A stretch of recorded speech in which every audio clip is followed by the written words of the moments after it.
మనం జనగామ జిల్లా కేంద్రంలోని 12వ వార్డులో ఉన్నాము. 12వ వార్డులో ఉన్నటువంటి ఎట్లా ఉంది ఇక్కడ వార్డుకు సంబంధించినటువంటి పరిస్థితి ఒకసారి అడిగి తెలుసుకునే ప్రయత్నం చేద్దాం. చెప్పండి, మీ పేరేంటో? బైక్ ఎట్లా ఉంది మీ వార్డులో? ఎవరు మీ వార్డు కౌన్సిలర్ ఎవరు?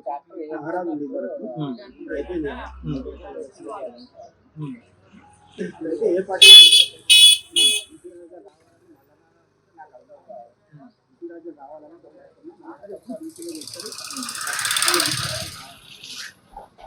మీ మాజీ కౌన్సిలర్ ఉన్నారు, ఆయన పనితనం ఎట్లా ఉండేది? పనితనం అంటే నిధులు ఎక్కువ రాలేదు.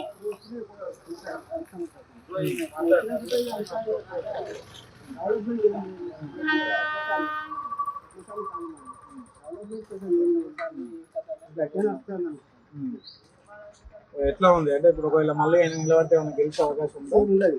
ఇప్పుడు 2 సార్లు గెలిచింది, ఈసారి మాట్లాడమని అనుకుంటుంది. ఎట్లా డబ్బులు ఒకవేళ ఎక్కిస్తే డబ్బులు ఇచ్చే వాళ్ళకి కొట్టేస్తారా? ఎవరికి డబ్బులు ఒకటే కులం కాబట్టి మాది ఉండదు. కానీ అక్కడ వాళ్ళు ఇద్దరు తీసుకున్నారు, పెద్ద ఉండదు. ఈసారి మాట్లాడమని అని అనుకుంటున్నాను. కాంగ్రెస్ గవర్నమెంట్ వచ్చి దాదాపు 2.5 సంవత్సరాలు అవుతుంది. ఎట్లా ఉంది గవర్నమెంట్ పనితీరు? ఇస్తుంది కానీ అయిపోలేదు. ఒక్కసారికి ₹1,00,000 రుణమాట అన్నారు. ఇంతవరకు అది 5,000 బ్యాంకులో చుట్టూ ఉంటారు.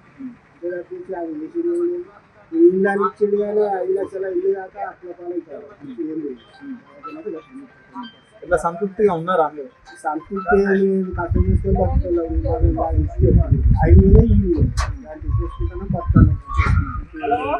కాకపోతే కేసీఆర్ ఉన్నప్పుడు ఇల్లు ఇల్లు కొంచెం ఇస్తాడు. సరే దాని గురించి కొంచెం వేరు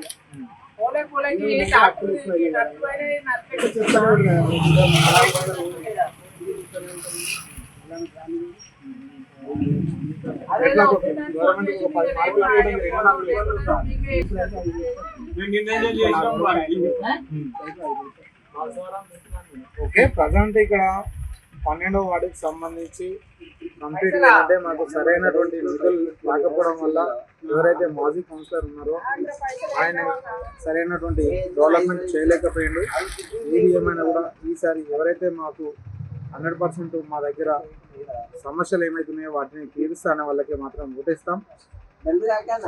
ఒకవేళ కనుక గవర్నమెంట్ పనితీరు పట్ల కూడా చేస్తుంది కానీ అది అంతంత మాత్రమే. ఏది ఏమైనా కొంచెం మాకు గవర్నమెంట్ నుంచి కూడా పద్మశాలకు ఏదైతే హామీ ఇచ్చిందో ఇస్తే మేము కొంచెం మాకు న్యాయం జరిగే పరిస్థితి కనబడుతుందని చెప్తున్నారు.